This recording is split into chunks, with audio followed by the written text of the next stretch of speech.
Almost half of our city's children are growing up in real sustained poverty. In the city's most deprived neighbourhoods, 3 in every 4 youngsters are affected.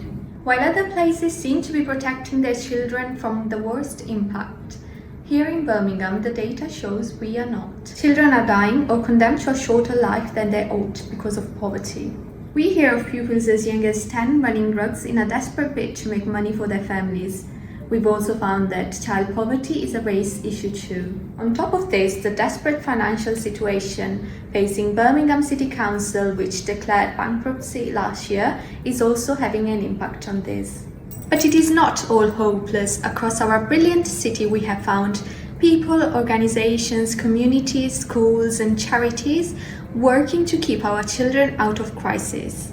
The City Council has repeatedly pledged to protect the most vulnerable, and in some respect, it is doing so. It remains a fact that no fewer than 46% of the city's children are impoverished, up from 27% in 2015. We have heard of many stories of children living in poverty.